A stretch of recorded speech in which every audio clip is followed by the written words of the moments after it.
Welcome and hello. This is a video tutorial in the FHWA hydraulic toolbox, specifically covering the Culvert Assessment Calculator.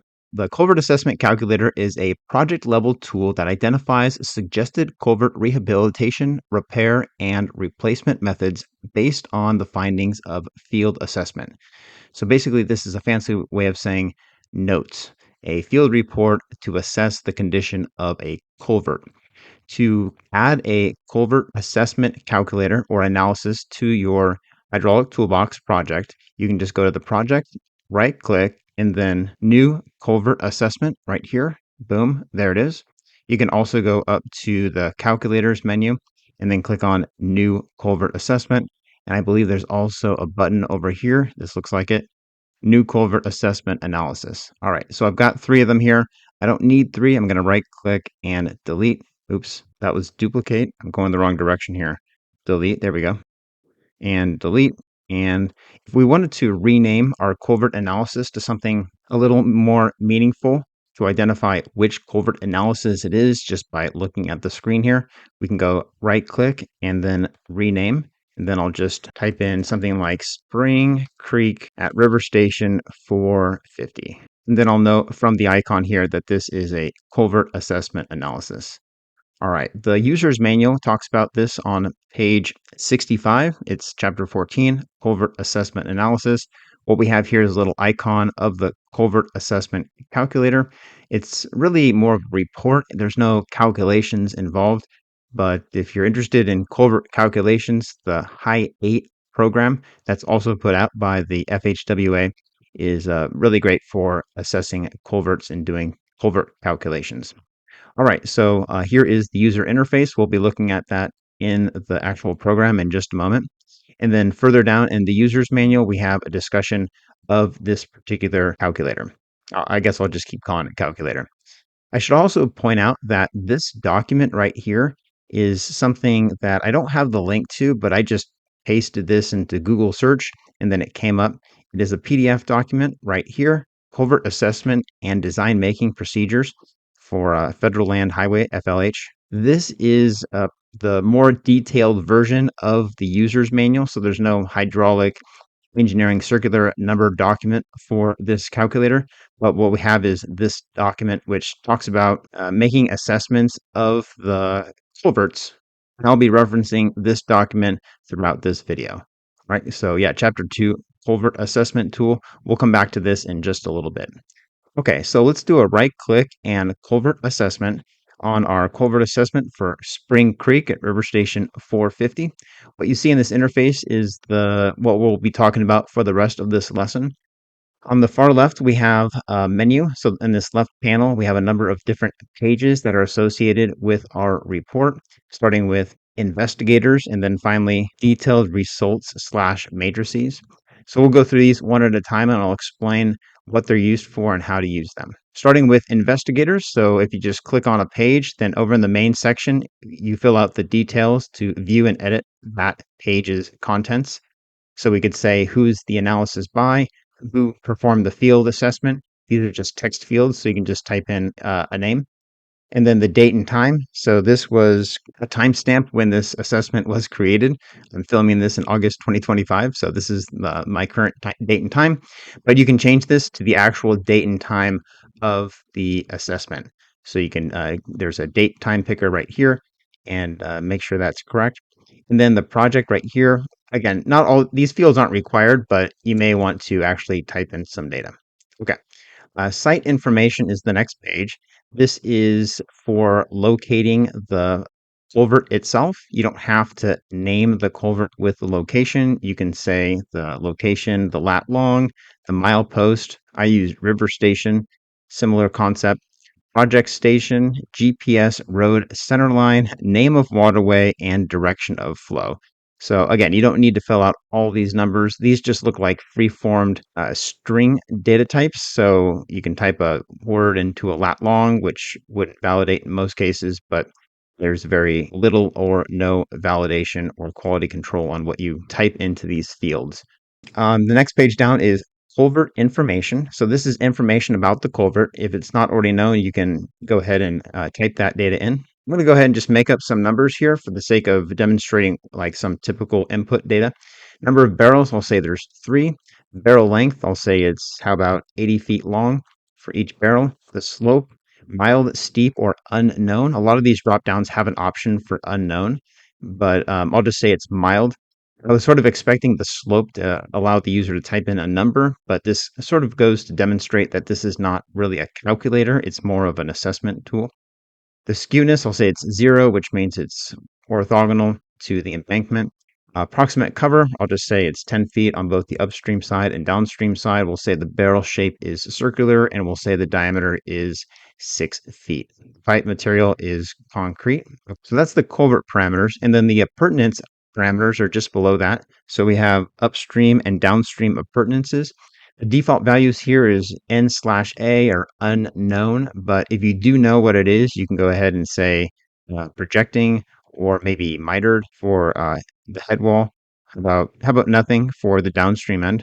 Flowing or standing water, yes or no? We'll say yes. And then if there is flowing or standing water, you can specify the depth. So we'll say it's 1 foot deep. The flow velocity we'll say is 2 feet per second. Possible AOP or fish passage. This is what makes me think this belongs in high 8. So we'll say no on the AOP/fish passage. Utilities present, we'll say no. The possible historic features, I'm going to say unknown. And then open bottom, I will say no. That's referring to the open bottom of the culvert, which would probably be the case if our shape was an arch, but our shape is circular. So no open bottom for us. All right. So that is culvert information. The next page is the culvert condition and the culvert performance. These are the sort of the meat of the report here. The culvert information and some of the other data, the other pages is just sort of supplementary information. But the culvert condition and performance, these are the 2 pages that really speak to the condition of the culvert. So culvert condition, we have 2 different sections here. There's barrel condition and then appurtenance condition, just like the previous page, we had culvert properties and appurtenance properties. Now we're here to identify what is the condition. So for each of these rows here, like invert deterioration, the default is n/a, not applicable, but the options are either unknown, critical, poor, fair, and if you scroll down, good. So don't forget to scroll down. There is an option for good available. So I'll go ahead and say this is good.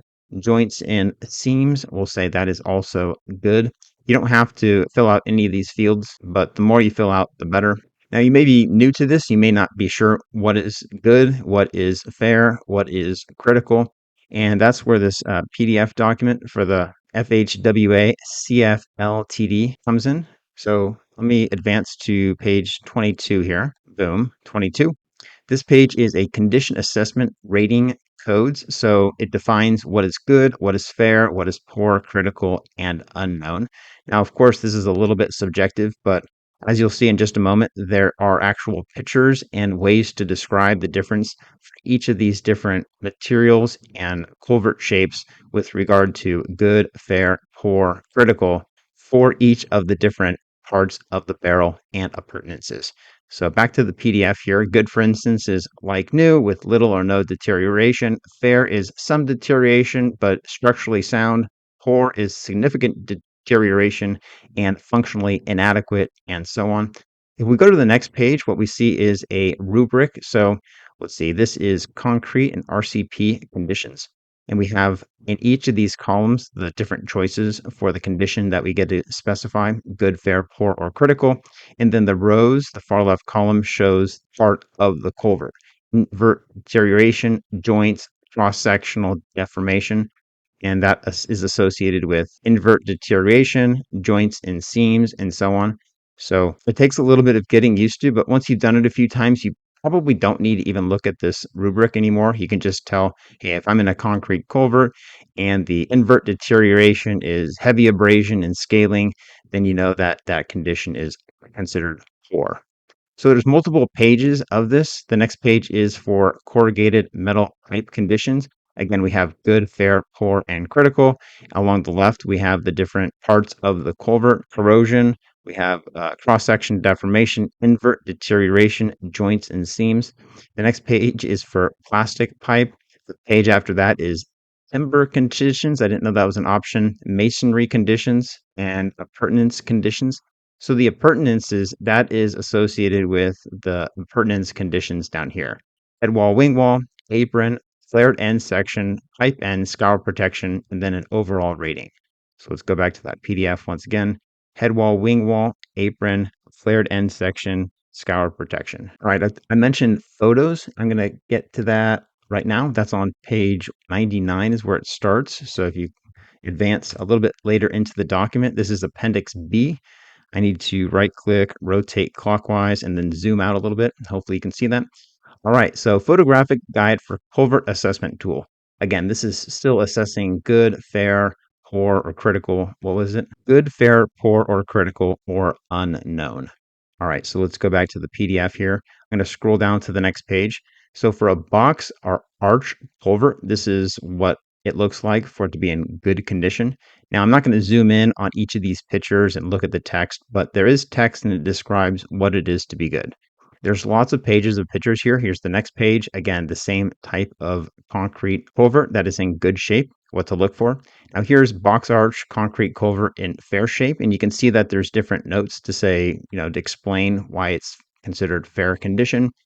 Same thing, fair, fair. Here's poor condition. Here's another one in poor condition. Critical condition now. Look, we have some exposed rebar. That's not a good condition at all. So critical is what that is. All right, so now we're on to RCP, concrete. This is good condition, and it shows you some pictures. Here's RCP, fair condition, fair condition, fair condition, or excuse me, poor condition, and now we see some significant cracking in the walls of the concrete culvert.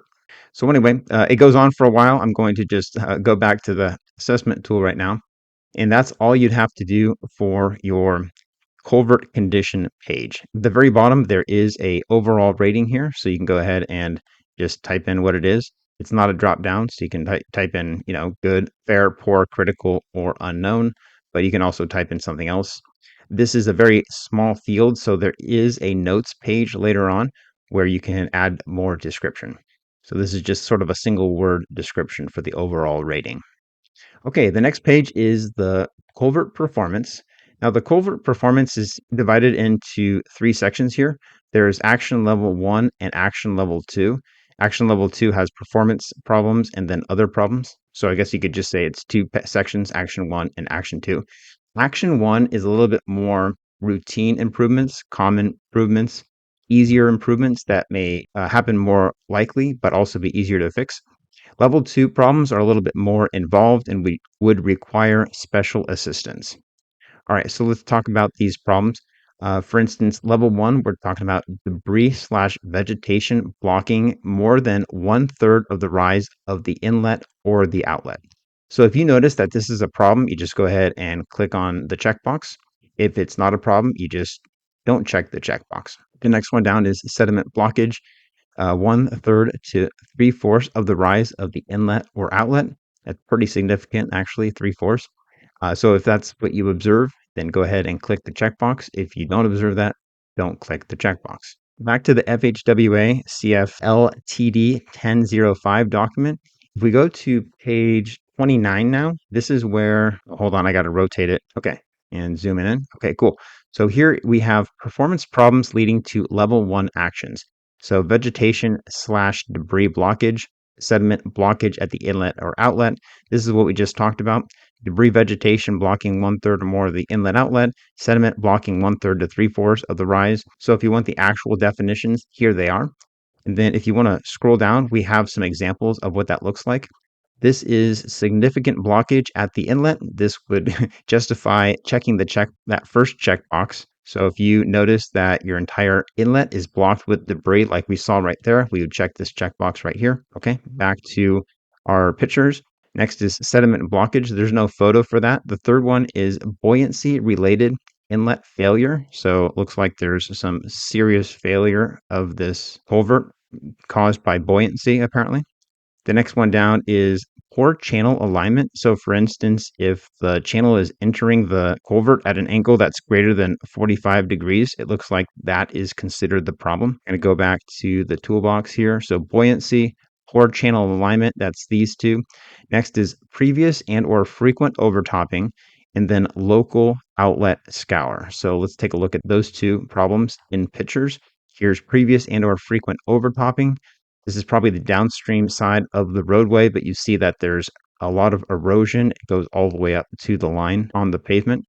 So there's another picture of something to look for when making that check. And then the last one here is local scour at the outlet. If you have outlet scour, you can very well have erosion and the tail end of your culvert could fall off. Culvert damaged by scour.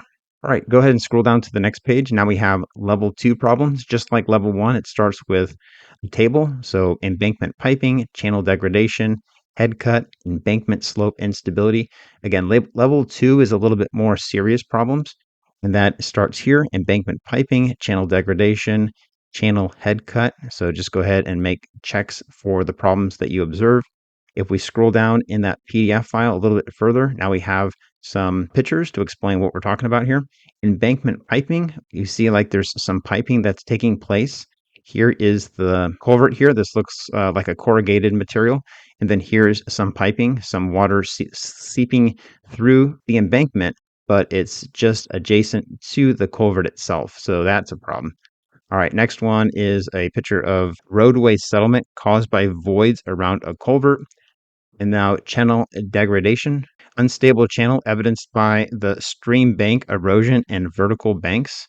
Next problem is head cut. The head cut is a vertical or steep drop in the stream bed as shown in figure 13. Example of head cut can be expected to move upstream over time. The next level 2 is embankment slope stability, so that should be next.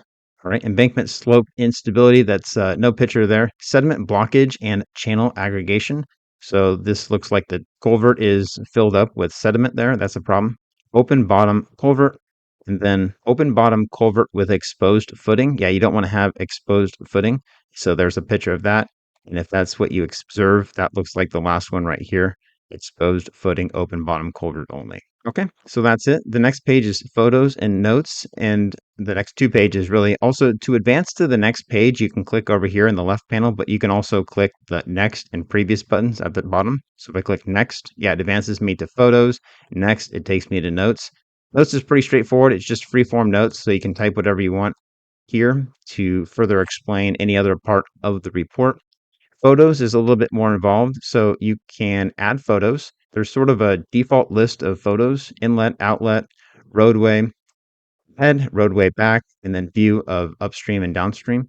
So if you have a photo of the inlet, for instance, click on Browse, and then I've already done this, so here is my inlet photo. If I want to view that photo, boom, here it is. I just used the photo from that PDF file. So here's a problem with the inlet. It's clogged with these branches from a tree, it looks like. Go ahead and close that. Outlet, I don't have a photo of that, but roadway back I do. So I'll click on Browse. This is roadway back. And then outlet, actually I do have an outlet photo. Boom. And then if I wanted to view the outlet, there it is. I have a problem. The culvert's falling apart. Okay, so I'll close that. If I don't have a particular photo, I can just click the X to delete it. If I have a photo that is not on this list, I can just click add another photo, and then I can give it a name. So for instance, I'll call this exposed footing, and then click on browse, and then here is the exposed footing photo, which we just saw. So there's that. Oftentimes these reports are really important to have photos. A photo speaks 1,000 words. You can explain the photos in your notes section. You could say, hey, photo 1, this is what you're looking at, photo 2, and so on. But yeah, that's how to add photos to your culvert assessment. So we talked about notes. Further information, this section is to gather information based on the previous answers. So if you said that there were problems in the culvert condition of the culvert performance, then here in further information, it's going to ask you some questions. For instance, are there other culverts within the project to be repaired by lining? So if you say no, it asks you another follow-up question. Is there access available to repair by lining? You could say yes. Okay, so that is all the questions. If you said, for instance, no to that question, is the embankment damage require surface excavation and repair? We say yes. And then if we said no, it would ask another question. If I went ahead and said there was some different problems, like for instance, the culvert condition we'll say it's cracking, and we'll say it's critical. Now let's go back to that further information page. Is the culvert imminent danger of collapse? So let's say yes. Okay, now we have a bunch of other questions. You see how that works? So this further information page is going to ask you questions based on some of your previous responses. So it's sort of impossible for me to talk about every potential question. Just know that these questions are meant to help provide an answer and some conclusions and recommendations for the particular deficiencies that you've identified previously. Okay, so the last page or penultimate page here is results. I'll click on results, and the results section includes important notes related to the recommended rehab and repair. And go ahead and click on the view button right here. So recommended level 2 investigation. Click on view. And then what it says is page 1, note 4, refer to level 2 discipline matrix for further guidance required for level 2 investigation. Okay, that's talking about the next page right here. So detailed results and matrices. This is a summary of some of the questions and some of the responses. And then there's some notes here if you click on view. Also, if you click on replacement matrices, it gives you more information about some of the recommendations based on some of the deficiencies. Level 1 performance problem matrix and level 2 performance problem matrix. All right, so that's it. If it's grayed out, it wasn't a problem. If it's not grayed out, then it has something to say about a recommendation to improve the condition of the culvert. All right, well, that was it. We stepped through all the different pages in this culvert assessment tool called the Culvert Assessment Calculator in the FHWA Hydraulic Toolbox.